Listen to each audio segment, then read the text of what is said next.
Mr. Minister, over to you again.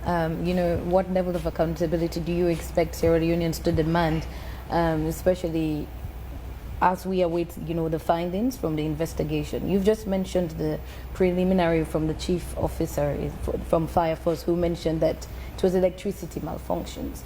Yeah, but not EDSA related at this minute. So yes. Think about it this way. Guma sends water into your building. If your pipes are damaged and it overflows, it's not Guma's fault.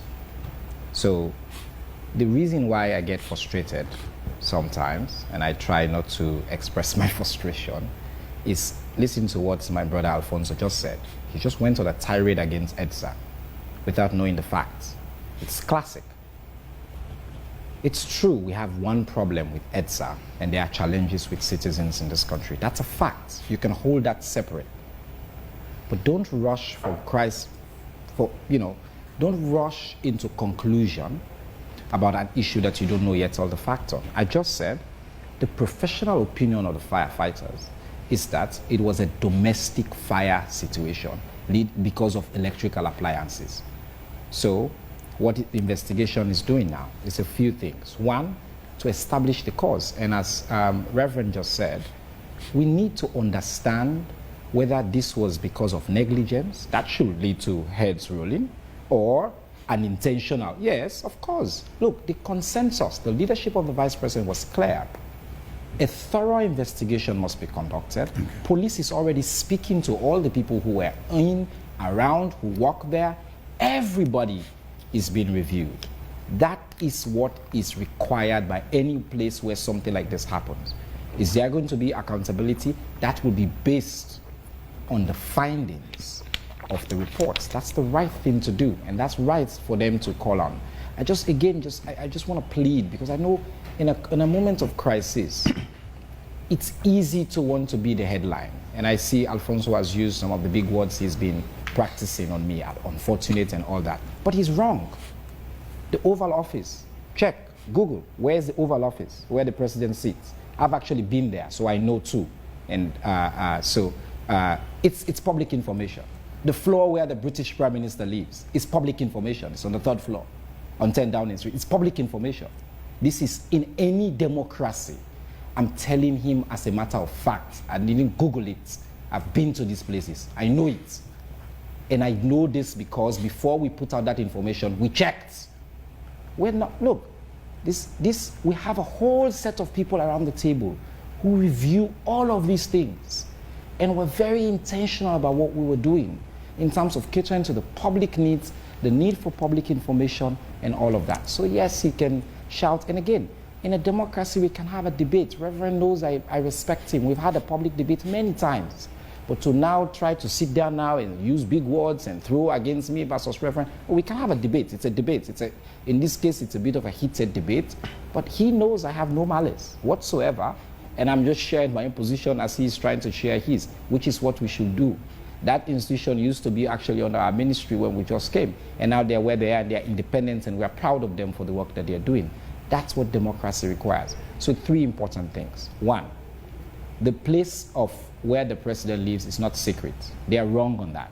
Fact, dead wrong. Everywhere on earth, where the president lives, his floor is not secret information. In a democracy, it's public information. The Oval Office, its location, the floor is public information. Everybody knows that. So that's number 1. Number 2, the call for transparency and for a speedy investigation. They are right on that.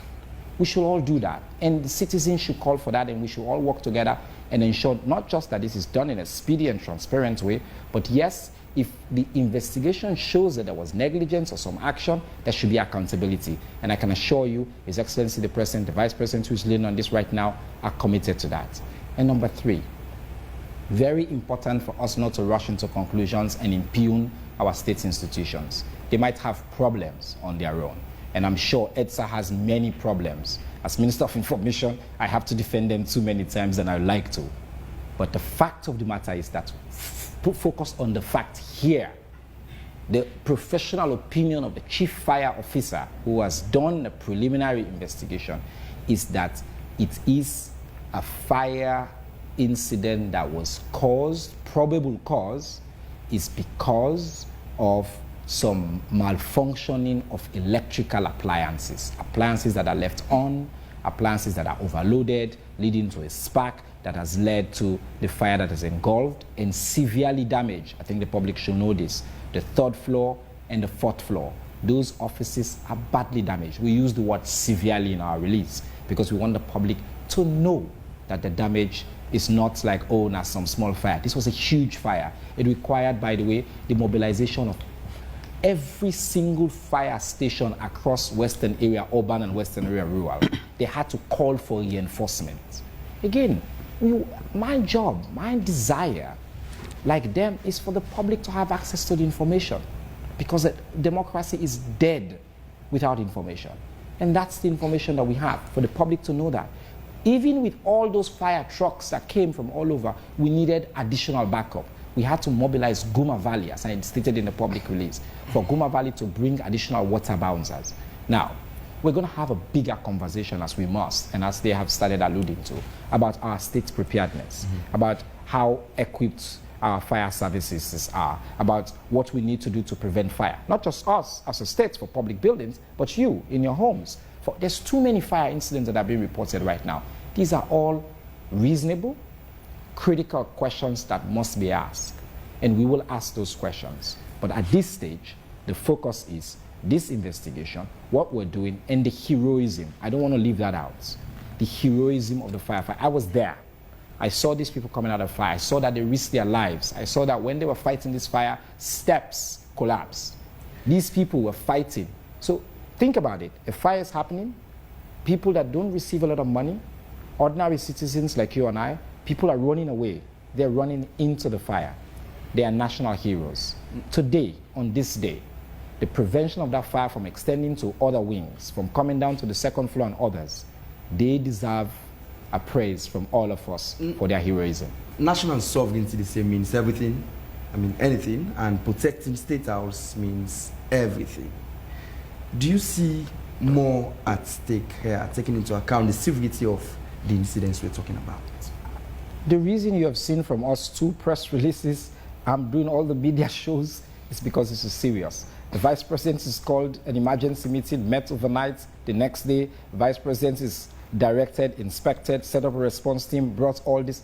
This is the definition of serious, my brother. This is the seat of our power. This is the symbol of our states. For there to be any infraction of any kind, it requires all of our seriousness. And this is something I can tell you it's been taken at the highest level. But what I don't want to get into is speculations, is to start this gossiping or say, oh, now this, no. Let's follow the fact. And I've given you the fact. The fire officer provided one fact. And I can tell you that not everybody wanted, oh, for us to say this. And I'm telling you that, no, I said the public has a right to this information because this is their building. State House belongs to the people of this country. And so they needed to know, what are your preliminary findings? And I can tell you, that's the fact that I've given you. The preliminary finding is that it was because of overload of electrical equipment and within the building. And that's where, and by the way, on the 3rd floor is their professional opinion, there was the epicenter of the fire, and then moved over to the 4th floor. That's the fact as we know them.